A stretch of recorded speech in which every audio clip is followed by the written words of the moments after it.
Olá, meninas do cafezinho da tarde, bem-vindas aqui a mais um estudo do nosso ministério.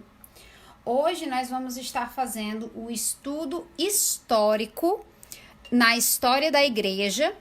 Esse estudo ele vem do livro Every Woman in the Bible, de Sue e Larry Richards. Oi, Elis! E esse estudo ele vai ser bem interessante. Por quê? Porque ele contém, gente, 5 mulheres da Bíblia dentro da história da igreja, ali dos primeiros anos da igreja. Como o estudo anterior a gente já tinha feito sobre Priscila, sobre Dorcas, sobre... Não Dorcas. Priscila, deixa eu dar uma olhadinha aqui. Que agora bateu o branco. Sobre Lídia, deixa eu ir lá.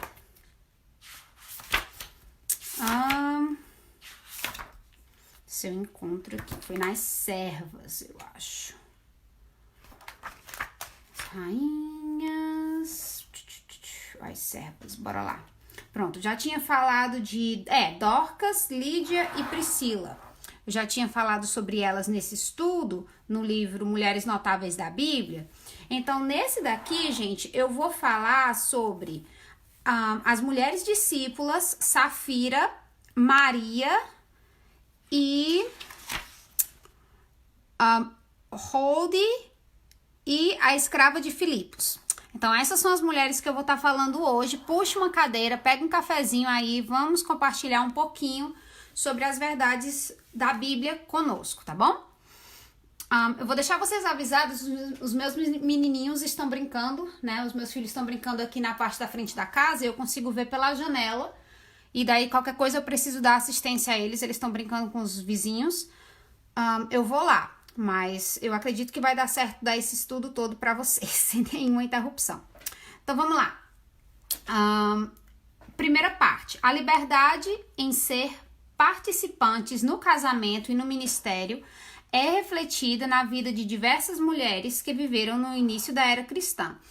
Então, mulheres como Safira ou mesmo Priscila, nós podemos ver como elas eram cúmplices, né, no trabalho dos seus maridos, como elas auxiliavam ali os seus maridos. É um trabalho muito lindo. Primeiramente, vamos aprender um pouco sobre as mulheres discípulas. Em um tempo onde as mulheres não contavam no judaísmo, vemos claramente que as mulheres estavam entre eles. Em Atos, lemos a descrição de mulheres juntas dos homens em adoração e oração. Então, não era dividido. Oi, Lene! Não era dividido. A gente não tinha mulheres de um lado fazendo um trabalho só delas e homens do outro. Eles estavam juntos ali em adoração e em oração.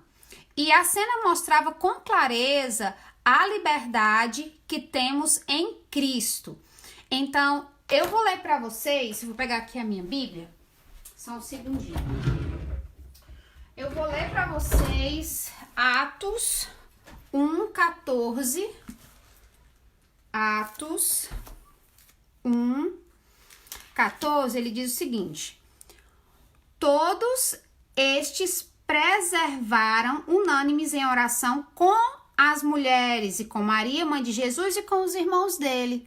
Então, assim, a gente vê com clareza as mulheres inclusas ali. Lembrando que naquela época as mulheres literalmente não contavam. Então, quando se fazia a contagem, um exemplo, quando Jesus ele multiplicou, né, o pão e os peixes, as mulheres não contavam, sempre eram apenas os homens. E nesse caso específico, as mulheres passaram a ser contadas. E isso era, assim, algo muito novo para aquela cultura. Algo muito especial.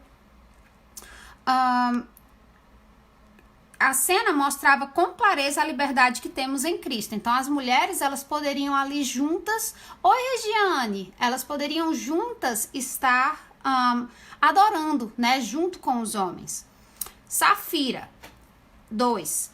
Vemos em sua vida dúvidas e um sentimento de egoísmo, não confiando em Deus o suficiente para entregar tudo. Então, quem não conhece a história de Safira, ela, junto do seu esposo, venderam tudo o que tinham, seguindo o exemplo de Barnabás, e reteram parte, combinaram juntos, reteram parte do valor e disseram a Pedro que tinham vendido tudo e estariam dando ali o valor para a igreja de tudo que eles venderam. Então eles mentiram, né? Eles sonegaram, vamos dizer assim. Eles não tinham que vender nada.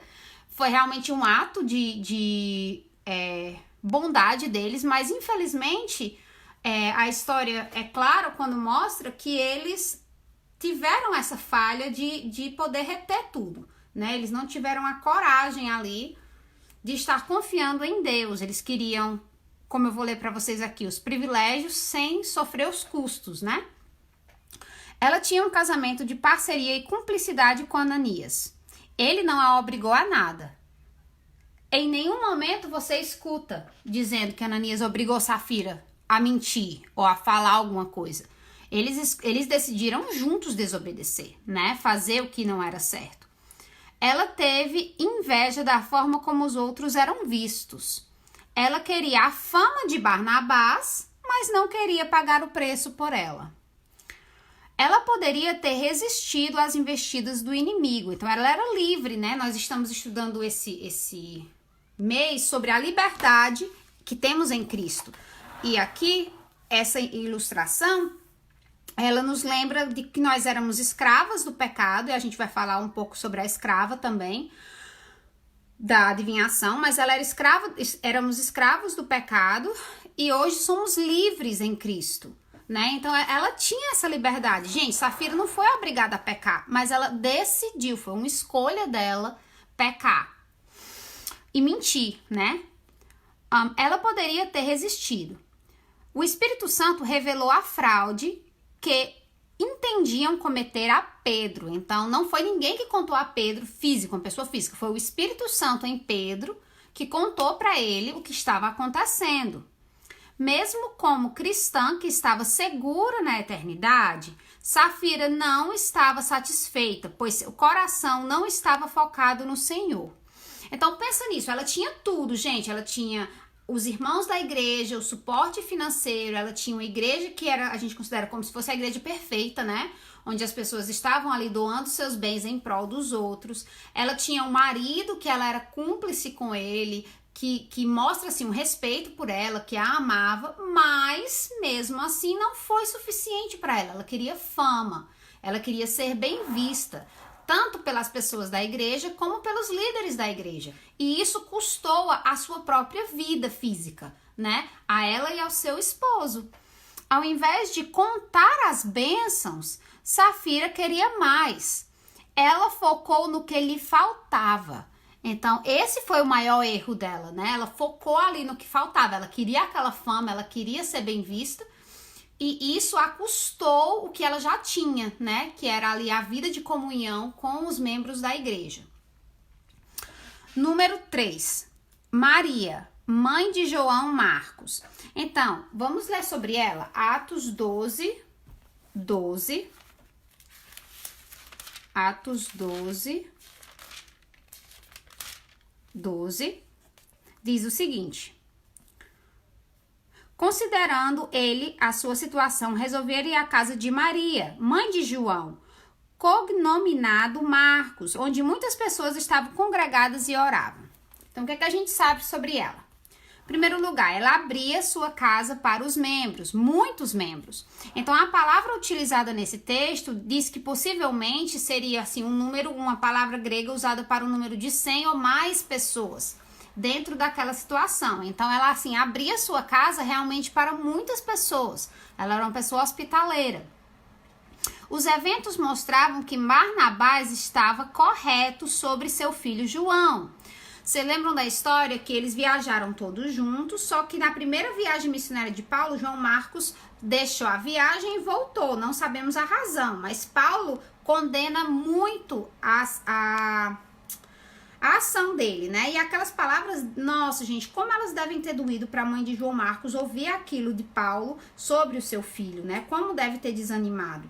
Só que a partir do momento que, quando eles foram viajar novamente, que Barnabás decidiu levar João Marcos, Paulo, ele foi contra, e a diferença, né, de opiniões entre eles dois foi tão grande que teve que dividir. E isso deve ter doído também. Então toda essa situação deve ter gerado um desconforto assim terrível para aquela igreja daquela época, para as pessoas envolvidas. Só que depois nós vemos que Barnabás estava correto sobre João Marcos. O próprio Paulo pede para que ele seja enviado a ele, porque ele é grande encorajamento para a sua vida. Então a gente vê, né, que ali, nesse caso, Barnabás estava certo sobre a situação, sobre o filho dela, né? Mas, como eu falei, deve ter doído muito ouvir de Paulo a descrição que seu filho não era útil. Uma mulher totalmente dedicada a Jesus e sua causa, no caso, né? Ela era uma mulher totalmente dedicada a Jesus e sua causa. A sua hospitalidade é um músculo, né? A hospitalidade é um músculo que devemos exercitar. Muita gente fala, Karina, eu não sei ser hospitaleira. Eu tenho uma dificuldade, né? Eu nunca sei, eu não sei cozinhar bem, ou eu não sei, minha casa tá bagunçada, eu não me sinto bem recebendo pessoas na minha casa. Gente, a hospitalidade, ela é um músculo. Eu vou contar uma história pra vocês rapidinho. Quando eu comecei o Ministério Cafezinho da Tarde, eu me sentia muito só na minha igreja. Ele nasceu, pra quem não conhece a história, da minha solidão mesmo como pessoa aqui nos Estados Unidos e o meu desejo de poder compartilhar da vida com outras mulheres. Então, as poucas mulheres que eu tive contato nos meus primeiros 5 anos aqui, eu comecei a chamar para cafezinhos na minha casa uma vez por semana. Nessa época, eu estava grávida da Bela de 7 meses. E eu não tinha condição financeira de comprar um kit de chá com xícaras bonitas, com bules, com nada. E o que foi que eu fiz? Eu fui numa loja, um brechó, e comprei 2 xícaras bonitinhas para eu poder começar. E eu tinha um bule que tinha sido dado para mim nessa época. E foi assim que eu comecei o meu primeiro cafezinho da tarde, com uma amiga querida que eu tinha conhecido, na época era uma conhecida, em uma despedida de um missionário que nós duas conhecíamos. E daí que nasceu o cafezinho da tarde. Ela nasceu realmente da simplicidade, do desejo de poder compartilhar do que Deus tem falado comigo com outras mulheres e que elas compartilhassem o que Deus falou com elas comigo. O meu desejo de abrir minha porta, assim, eu fiz um calendário e eu convidava essas mulheres, elas vinham e assim, é um tempo que elas poderiam simplesmente conversar, serem ouvidas, se sentirem amadas, queridas. Eu fazia ali um bolinho simples, uma coisinha muitas vezes eu comprava, porque eu não conseguia fazer, eu não me sentia bem para fazer aquela semana. E eram assim momentos, gente, onde eu oferecia o melhor que eu tinha naquele momento e o meu ombro, para que a pessoa pudesse se sentir amada, querida e cuidada. E assim Deus providenciou que hoje, né, hoje nós somos aí mais de 10 mil mulheres no Brasil, no mundo, na verdade, que o nosso site ele é aberto para o mundo todo, que estão compartilhando dos estudos do cafezinho da tarde. Continua simples, mas Deus ele tem proporcionado a nós um suporte, né? Hoje, com a ajuda da nossa lojinha, que a gente abriu em 2017, eu tive a condição de melhorar os equipamentos, né? Hoje eu tenho um kit de chá com o encorajamento do meu esposo, né? Adquirindo livros e junto da loja, hoje eu tenho um ministério assim, físico, né? Eu tenho um computador, eu tenho um iPad para fazer minhas ilustrações, uma impressora. E assim eu vou fazendo as ilustrações e os estudos para vocês de uma forma um pouco mais profissional. Mas tudo começou de uma forma simples e eu fui fiel no pouco e Deus me deu muito como consequência. Isso inclui também os materiais de pintura, né? Eu comecei com um kitzinho de lápis de cor super baratinho que eu tinha do Brasil e Deus foi me dando e assim eu fui investindo um pouquinho aqui, um pouquinho ali e hoje Deus vai nos abençoando. Então assim, eu sei que os meus filhos hoje veem isso como exemplo. A própria Maria, ela falou, né, ela não falou, nós vemos na história dela que o seu ministério de hospitalidade, ele gerou no seu filho, João Marcos, uma vontade de obedecer. Então João Marcos ele foi missionário. Ele foi um dos primeiros missionários da igreja e foi grande consolo na vida de Paulo e de Barnabé, que lutou por ele, né? Deu essa segunda chance a ele. Ela deve ter ficado muito feliz quando Barnabé fez isso. Então, assim, gente, os nossos filhos, eles estão vendo o nosso exemplo. Nós não vamos fazer... Eu vou ligar aqui a luz, porque o sol tá se pondo e vai faltar luz pra mim aqui. Pronto. Eu tenho certeza, né, que os nossos filhos, eles veem o nosso exemplo da hospitalidade. Você dizer, tal e tal pessoa tá vindo pra cá hoje, vamos botar uma mesa bonita pra essa pessoa, vamos fazer cartões pra essa pessoa, vamos fazer um bolo pra essa pessoa, pão de queijo pra essa pessoa. Então, esse desejo de servir os outros deve gerar nos nossos filhos o mesmo desejo que existe no nosso coração. Só que se não existe no nosso coração primeiro, nós não temos como testemunhar isso aos nossos filhos. Uma cisterna, né, um poço, jamais vai dar água se dentro dela não tiver água. Então, assim, nós devemos ter essa consciência de que o que nós queremos ver na vida dos nossos filhos, nós devemos primeiramente estar dando esse exemplo a eles. Pronto, gente, esses foram os 3 estudos, as 3 mulheres da parte 1, certo, desse estudo. Eu vou passar para a parte 2 agora, que é Rode e a escrava de Filipos. São 2 outras mulheres aí desse estudo histórico, dessa primeira parte, dessa segunda parte, na verdade, agora. Vamos lá, mulher número 4, Rode, né? As pessoas do século I acreditavam que o anjo da guarda estava junto do seu protegido e parecia com ele fisicamente. Então, quem não conhece a história de Rode, ela era a pessoa que estava na casa quando Paulo e Silas foram presos. Não, Pedro, na verdade. Deixa eu ler aqui a história para ser mais fácil. São só 3 versículos. Atos 12, 13 a 16. Quando ele bateu o póstigo do portão, veio uma criada chamada Rode ver quem era. Reconhecendo a voz de Pedro, tão alegre ficou, porque Pedro estava preso, né?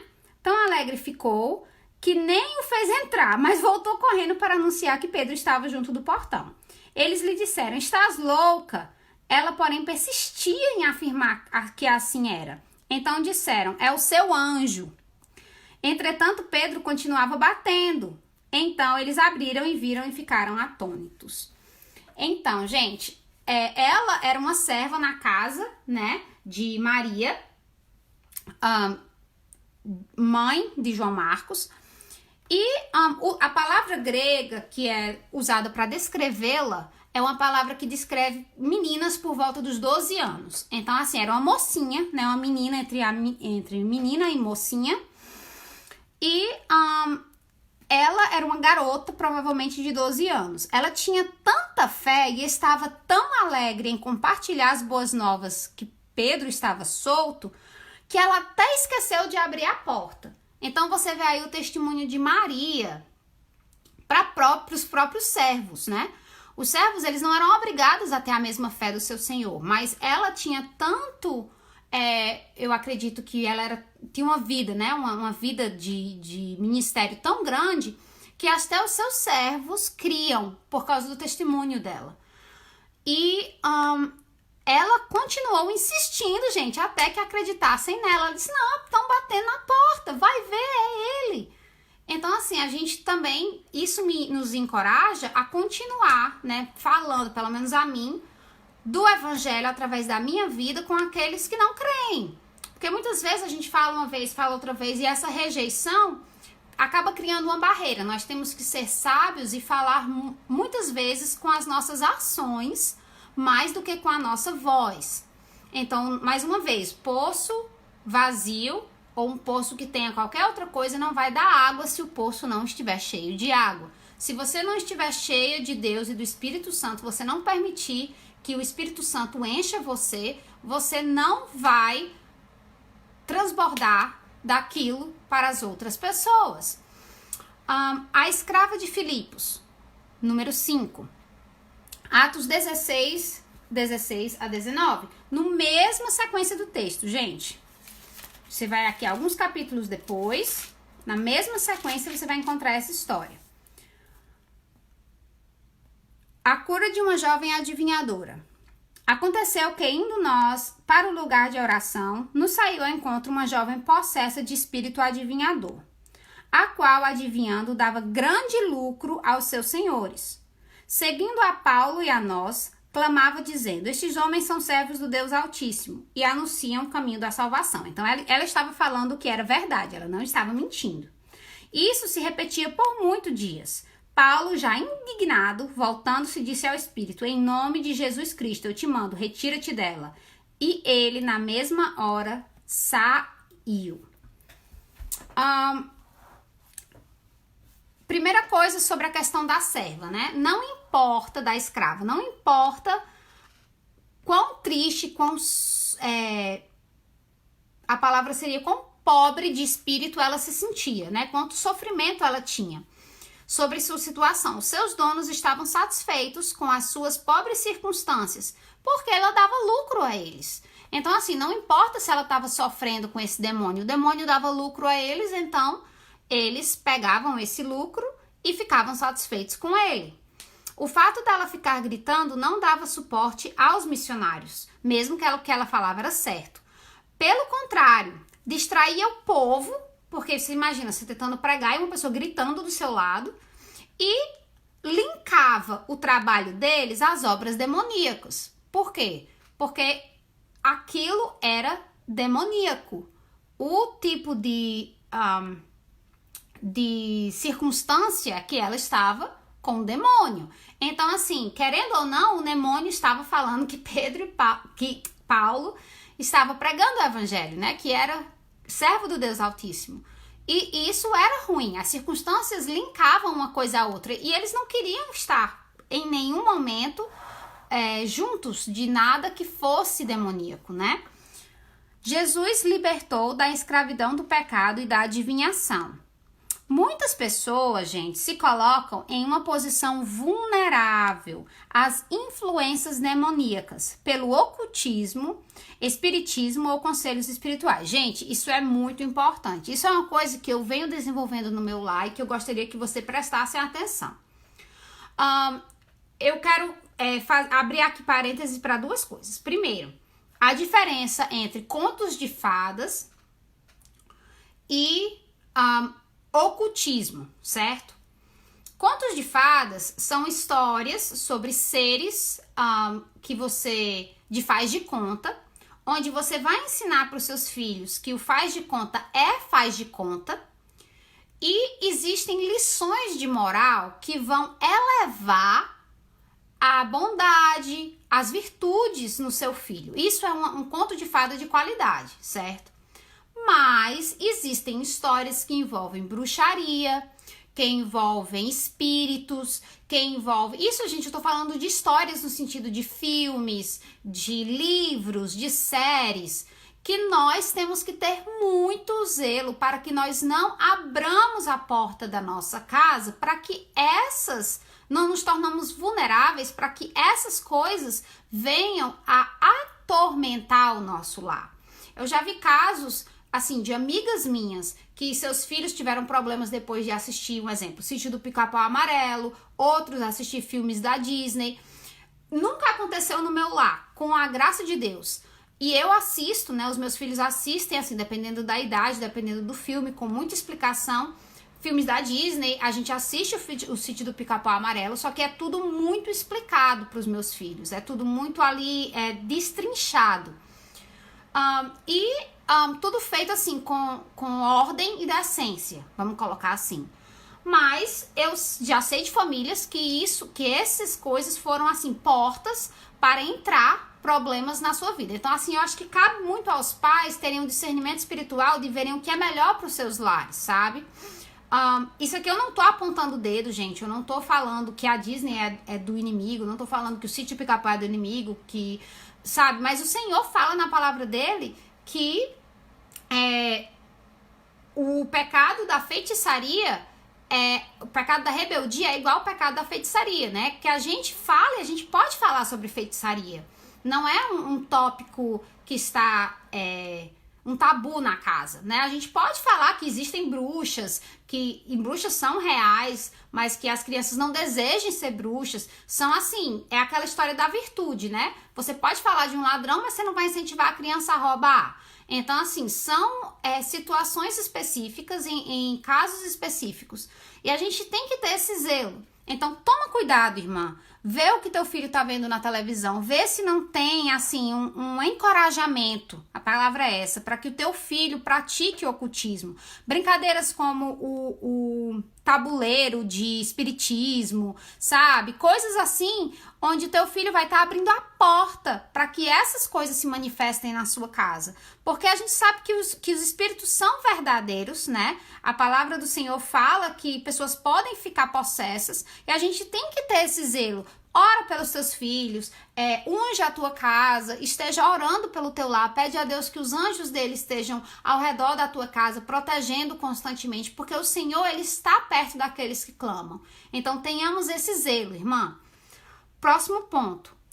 Mesmo que estejamos em situações de dificuldade, como ela esteve, né? Uma escrava ali sendo usada para ganhar dinheiro, tenhamos a certeza, né, pela palavra de Deus, que o Espírito Santo nos empodera, nos consola e nos guia. Você já se sentiu, irmã, liberta do seu pecado? Você já se sentiu empoderada pelo Espírito Santo e consolada por ele? Essas são verdades que a Escritura fala. Aqui estão as referências para você poder dar uma lida. E que o Espírito Santo de Deus possa estar te convencendo, né? Dando a convicção de que você é liberta. Você não precisa mais pecar. Você pode escolher não pecar. Você é empoderada pelo Espírito Santo. Esse é o verdadeiro empoderamento da cristã. Ela é empoderada para não pecar. O Espírito Santo age em nós como um músculo. A cada vez que você vai exercitando o fruto do Espírito na tua vida, eles vão se fortalecendo. Então, que a gente esteja na graça do Senhor, para que a gente possa estar fazendo a vontade de Deus e utilizando desse empoderamento do Espírito Santo em nós. E por último, consoladas, gente. Tantas são as situações de desânimo, né? Se a gente parar para pensar a quantidade de coisa ruim que acontece nesse mundo, o mundo ele jaz nas trevas, jaz no maligno. Mas nós somos filhas do Rei. Nós vivemos aqui para fazermos desse mundo um lugar melhor para que as pessoas possam ter esperança de vida eterna. Mas não apenas da vida eterna, mas uma vida de qualidade aqui na terra também. Eu demorei anos na minha vida escrava do pensamento de que toda vez que a minha vida tivesse boa, onde eu estivesse bem, alguma coisa ruim ia acontecer, que ia me roubar a felicidade. E eu fui escrava desse pensamento muitos anos. Eu achava que eu não tinha o direito de ser feliz. E Jesus me mostrou que ele morreu para me dar uma vida eterna, uma esperança e um futuro, gente. Ele quer que nós tenhamos uma vida. Eu não tô falando do céu aqui na terra. Eu tô falando que a gente vai ter abundância nas coisas que ele criou para que nós tenhamos prazer. Nos alimentos com equilíbrio, na natureza que ele criou, um lindo pôr do sol, o amor e a pele dos nossos filhos, o beijo, o carinho, a paz do nosso lar. Todas essas são coisas que nós podemos desfrutar e que Deus se alegra que nós desfrutemos aqui na terra. Nós somos consoladas pelo Espírito Santo em saber que nosso trabalho não é em vão. Então, que nós possamos trazer, gente, à memória aquilo que nos dá esperança. E que nós não sejamos mais escravas das mentiras, né? Tem um livro muito bom, eu não cheguei a ler o livro ainda, eu vi uma série que a página Mulheres em Apuros fez um tempinho atrás sobre um livro chamado Mentiras... Ai, agora eu esqueci o nome, deixa eu olhar aqui. Eu vou referir esse livro para vocês, para quem deseja. Deixa eu pegar ele aqui. Mentiras que mulheres acreditam e a verdade que as liberta. De Nancy Leigh DeMoss. Eu tenho ele em inglês, eu não cheguei a lê-lo ainda. Mas esse livro, ele é maravilhoso sobre a questão da escravidão da mentira. E que essas verdades, elas possam estar nos edificando, sabe? Nos encorajando. E que nós tenhamos a cautela, gente, de não nos tornarmos vulneráveis a essas mentiras. Karina, como é que eu vou fazer isso? Na palavra de Deus, irmã. A palavra de Deus é quem ela é eficaz para nos libertar, né? Ela é mais afiada que uma espada de 2 gumes. Então, meninas, é isso. Eu venho terminar esse estudo com vocês. Foi um estudo de 2 partes, um pouco mais longo. Esse mês a gente só vai ter 3 estudos, né? A gente já terminou o estudo dos espinhos. A gente teve o estudo de tópico de imersão, agora o estudo histórico. E depois eu vou fazer o questionário histórico, porque um estudo na vida de Lídia eu já fiz anteriormente. Então, você pode copiar novamente aquele estudo. Ô, Isabel, que bênção!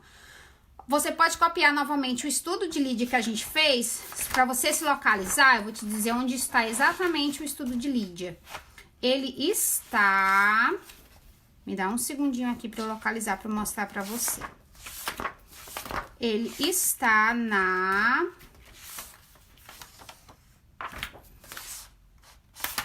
Pronto. Ele está no estudo histórico de mulheres proeminentes no mês das servas. Você vai encontrar o estudo em Lídia, que é esse daqui. Eu acho que eu vou tirar uma foto dele e postar novamente nesse mês, só para te dar uma noção de onde ele se encontra. E daí eu vou tirar a foto desses 2 estudos aqui, a parte 1 e a parte 2, para postar para vocês também, para vocês copiarem, tá bom? Que Deus nos dê o encorajamento necessário, meninas. Esse fim de semana, se Deus quiser, eu termino esse estudo com vocês. Vou estar ensinando o estudo histórico. É o último estudo que vai estar faltando. Mas que o Senhor possa estar nos encorajando, gente, a fazer sua vontade, a trazer à memória o que nos dá esperança. Não desanimemos, né? Nós vamos colher os frutos daquilo que nós estamos plantando. Que o Senhor te ajude e te encoraje, tá bom? Um beijo e eu amo vocês em Cristo. Um beijão, obrigada por ficar aqui comigo no nosso cafezinho. Tchau, tchau.